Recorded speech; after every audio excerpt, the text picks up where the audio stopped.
নমস্কার বন্ধুরা, এই গরমের মধ্যে আপনারা সবাই কেমন আছেন?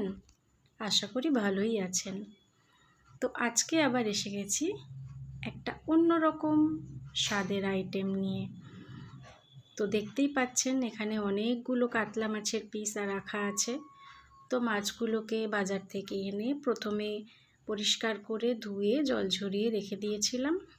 তারপর এর মধ্যে নুন, হলুদ, একটু লেবুর রস দিয়ে মাখিয়ে 10 মিনিটের জন্য ম্যারিনেট করে রেখে দেব।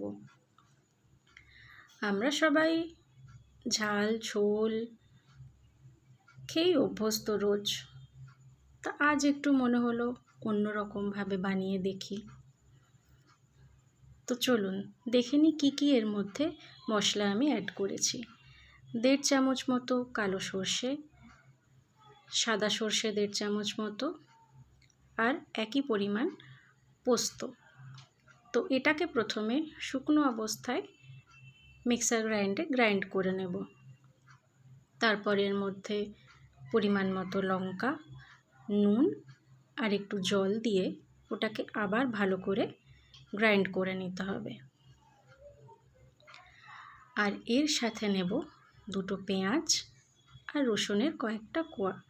তো রসুনটাকে প্রথমে থেতো করে তেলের মধ্যে ভেজে নেব। তারপর তার মধ্যে দিয়ে দেব পেঁয়াজটাকে কুচি করে।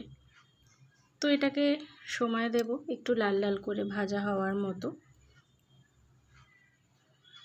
তো কিছুক্ষণ রাখলেই এটা নাড়াচাড়া করতে করতে এটা লাল হয়ে যাবে।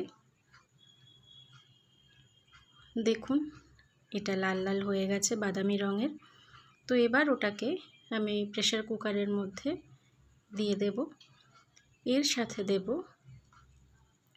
মিক্সার গ্রাইন্ডে করে রাখা পুরো মশলা বাটাটা, আর দেব জল ঝরানো 2 থেকে 3 চামচ মতো টক দই।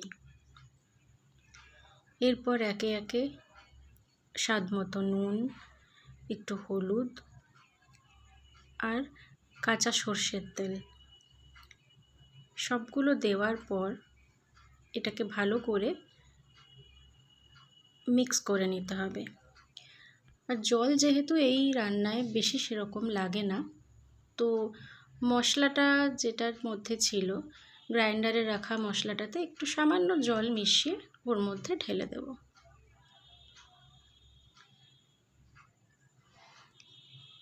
এরপর সমস্ত মশলাটা মিক্স করে নেওয়ার পর একে একে রেখে দেওয়া মাছের পিসগুলো এর সঙ্গে অ্যাড করব।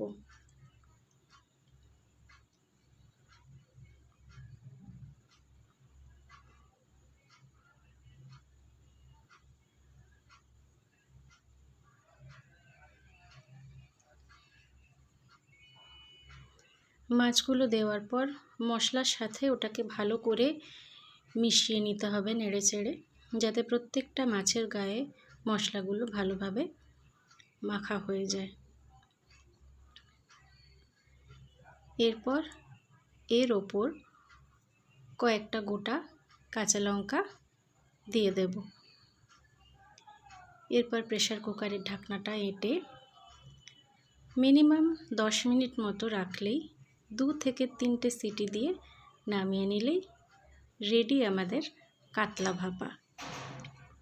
দারুণ স্বাদের।